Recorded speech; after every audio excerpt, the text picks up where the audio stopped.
नमस्कार।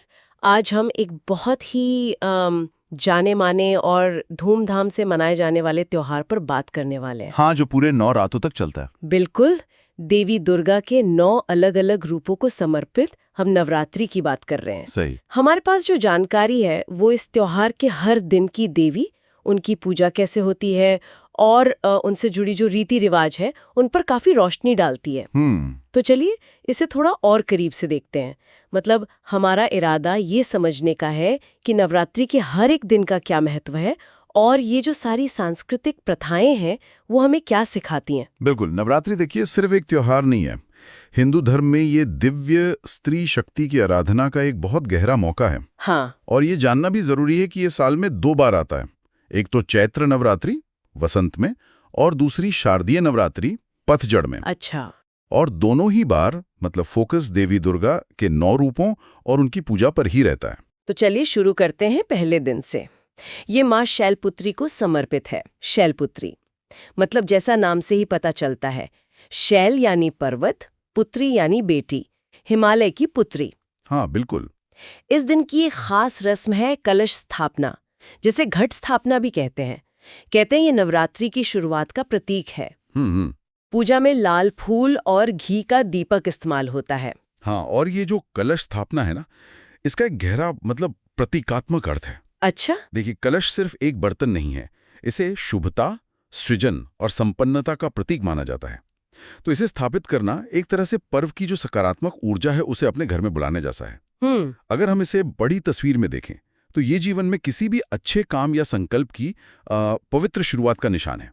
ये पक्का करता है कि शुरुआत अच्छी और मंगलमय हो। अच्छा, यानी ये सिर्फ एक रस्म नहीं बल्कि एक पॉजिटिव स्टार्ट का आह्वान है। बिल्कुल। ठीक है। अब दूसरे दिन की देवी है माँ ब्रह्मचारिणी। ब्रह्मचारिणी, ब्रह्म यानी तपस्या और चारिणी मतलब आचरण करने वाली। हाँ, तप का आचरण। इनकी पूजा में उपवास और घी के दीपक का महत्व बताया गया है। कहते हैं कि इनकी पूजा करने से तप, त्याग और संयम का आशीर्वाद मिलता है। हाँ, माँ ब्रह्मचारिणी का जो स्वरूप है वो हमें अनुशासन और साधना की कीमत सिखाता है। देखिए, पहले दिन की स्थिरता यानी शैलपुत्री, उसके बाद दूसरे दिन तपस्या और अनुशासन यानी ब्रह्मचारिणी। हाँ, ये क्रम दिलचस्प है। बिल्कुल। ये दिखाता है कि किसी भी बड़े लक्ष्य तक पहुंचने के लिए, चाहे वो आध्यात्मिक हो या दुनियावी, एक केंद्रित कोशिश और आत्मनियंत्रण कितना जरूरी है। ये याद दिलाता है कि असली ताकत बाहरी दिखावे में नहीं बल्कि अंदर के संकल्प और अभ्यास में होती है। ये बात तो है। क्रम का अपना ही मतलब है। तीसरे दिन माँ चंद्र घंटा की पूजा होती है। इनके बारे में कहा जाता है कि वो शांति और वीरता दोनों की प्रतीक हैं। हाँ, चंद्रघंट। उनके माथे पर घंटे के आकार का आधा चांद होता है। भोग में दूध और मिठाई चढ़ाने की बात है और माना जाता है कि ये डर और बाधाओं को दूर करती हैं। पर ये थोड़ा मतलब विरोधाभासी नहीं लगता? शांति भी और वीरता भी एक साथ। हाँ, ये सवाल मन में आता है। बहुत दिलचस्प बात है ये। माँ चंद्रघंटा का जो प्रतीकवाद है वो इसी क्या कहते हैं द्वंद्व को सुलझाता है। अच्छा, कैसे? उनका स्वरूप ये दिखाता है कि सच्ची वीरता सिर्फ गुस्से या आक्रामकता में नहीं है, बल्कि शांत रहते हुए मुश्किलों का सामना करने और अपने अंदर के डर पर जीत पाने में है। माथे पर जो घंटा है वो ध्वनि का प्रतीक है जो नकारात्मकता को दूर करके सकारात्मकता फैलाता है। तो यहाँ वीरता का मतलब है साहस के साथ टिके रहना और शांति का मतलब है अंदर से स्थिर रहना। दोनों मिलके ही पूरी शक्ति बनती है। समझ गए। तो ये बाहरी और आंतरिक संतुलन की बात है। ठीक है। चौथे दिन माँ कूष्मांडा की उपासना होती है। इन्हें ब्रह्मांड की रचयिता कहा गया है। हाँ, कूष्मांडा। ऐसा मानते हैं कि जब चारों तरफ अंधेरा था तब इन्होंने अपनी मुस्कान से ही सृष्टि बना दी। भोग में इन्हें मालपुए पसंद है और इनकी पूजा से सेहत और ऊर्जा मिलती है, ऐसा कहा जाता है। ये सोचना ही कितना अद्भुत है कि एक देवी की मुस्कान से पूरा ब्रह्मांड बन गया। बिल्कुल। माँ कुष्मांडा उस आदि शक्ति, उस कॉस्मिक एनर्जी को दर्शाती हैं जिससे सब कुछ बना है। उनके नाम का ही मतलब देखिए, कु यानी थोड़ा, ऊष्मा यानी गर्मी या ऊर्जा और अंडा मतलब ब्रह्मांडीय अंडा। हाँ हाँ, ये सृष्टि के स्रोत की तरफ ही इशारा करता है। हिंदू दर्शन में सृष्टि कैसे बनी इसके कई सिद्धांत हैं और कूष्मांडा देवी उसी मूल ऊर्जा का रूप हैं। इसीलिए उनसे सेहत और ऊर्जा का आशीर्वाद मिलना स्वाभाविक है, क्योंकि वो खुद जीवन ऊर्जा का स्रोत मानी जाती हैं। अच्छा, तो वो जीवन की मूल ऊर्जा है। 5वां दिन माँ स्कंद माता को समर्पित है। ये भगवान कार्तिकेय, जिन्हें स्कंद भी कहते हैं, उनकी माँ है। हाँ, स्कंद की माता। उनकी तस्वीरों में वो बालक स्कंद को गोद में लिए दिखती हैं। इस दिन केले का भोग लगाने की परंपरा है और आशीर्वाद में संतान सुख और समृद्धि की कामना की जाती है। ये स्वरूप पूरी तरह मातृत्व पर केंद्रित लगता है। बिल्कुल।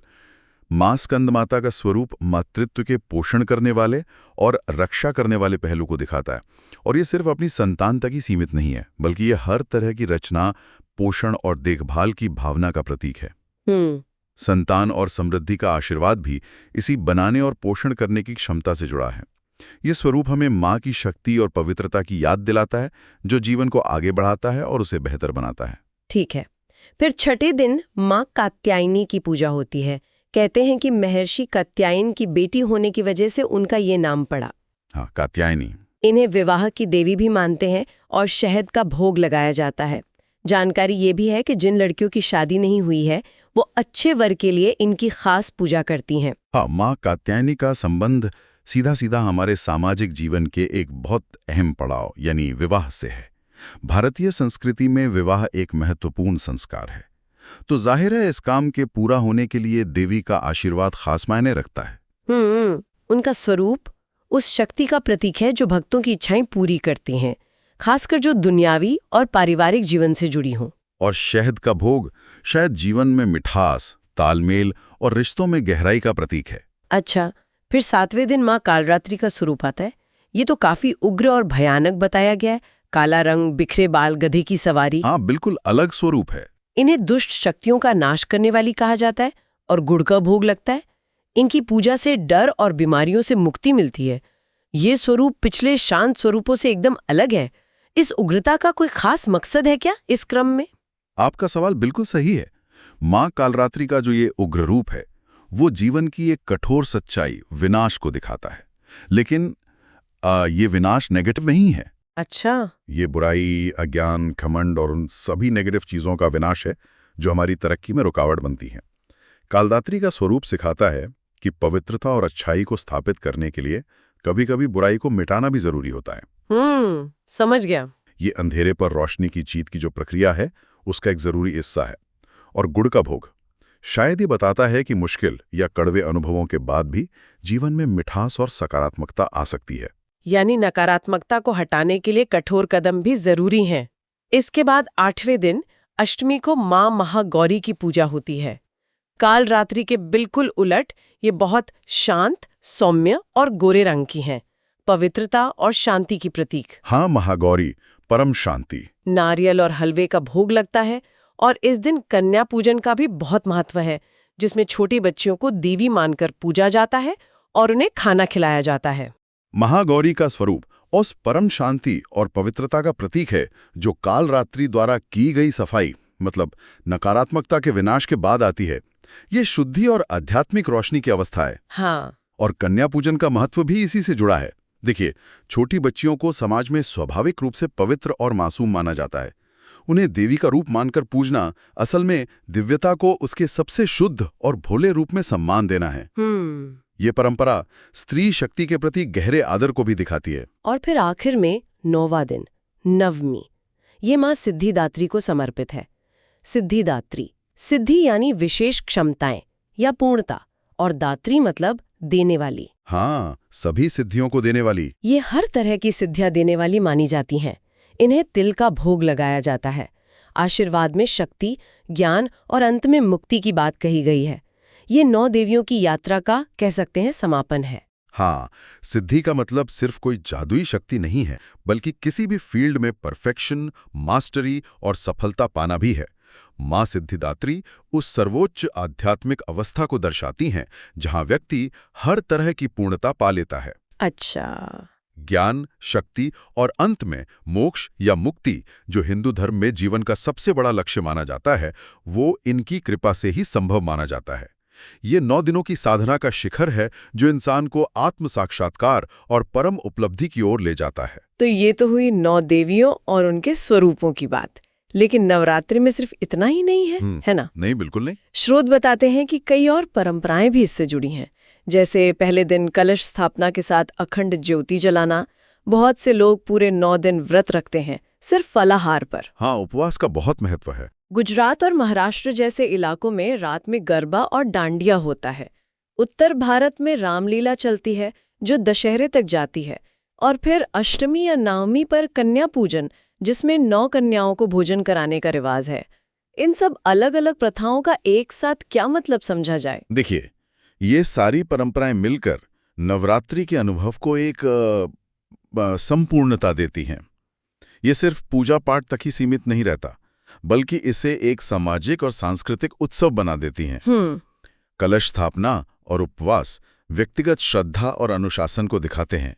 गरबा और डांडिया देवी की शक्ति का एक सामूहिक उत्सव है, आनंद की अभिव्यक्ति है। हाँ, वो तो दिखता है। रामलीला नवरात्रि को रामायण की कहानी और बुराई पर राम की जीत से जोड़ती है, जिसका अंत दशहरे के रूप में होता है। और कन्या पूजन समाज में स्त्री के प्रति सम्मान और पवित्रता की भावना को मजबूत करता है। तो मतलब धर्म की जीत का त्योहार है। वाकई 9 रातों की ये यात्रा देवी के कितने अलग अलग पहलू दिखाती है, सृष्टि की कोमलता से लेकर संहार की प्रचंडता तक, और फिर परम शांति और सिद्धि तक। स्रोत ने हमें इस त्योहार की एक बहुत ही व्यवस्थित तस्वीर दी है, जिसमें हर दिन का अपना खास महत्व और अपनी परंपराएं हैं। निश्चित रूप से नवरात्रि का सार यही है कि ये दिव्य स्त्री शक्ति यानी शक्ति के अनगिनत रूपों का उत्सव है। ये हमें याद दिलाता है कि जीवन में सृजन, पोषण, अनुशासन, साहस, नकारात्मकता का नाश और अंत में आध्यात्मिक पूर्णता, ये सभी पहलू जरूरी हैं और एक दूसरे से जुड़े हुए हैं। हाँ। और ये परंपराएं हमें इन शक्तियों को पहचानने और उनसे जुड़ने का एक जरिया देती हैं। इस पूरी बातचीत से एक बात सोच रही थी, क्या देवी के ये 9 स्वरूप जीवन के उन चक्रों का ही आईना है जिनसे हम सब गुजरते हैं? बनना, बढ़ना, मुश्किलें आना, बुराई का नाश होना, शायद पुरानी आदतों या रुकावटों का, और फिर एक नई शुरुआत और उपलब्धि। ये एक दिलचस्प नजरिया है। या शायद ये वो अलग अलग अंदरूनी ताकतें हैं जिन्हें हम अपनी जिंदगी के हालात का सामना करने के लिए अपने अंदर जगा सकते हैं। सुनने वाले इस पर सोच सकते हैं कि उनके लिए इन 9 दिनों और 9 देवियों का व्यक्तिगत स्तर पर क्या मतलब हो सकता है। बिल्कुल, ये सोचने वाली बात है कि ये देवी स्वरूप हमारे अपने जीवन में कैसे प्रासंगिक हैं।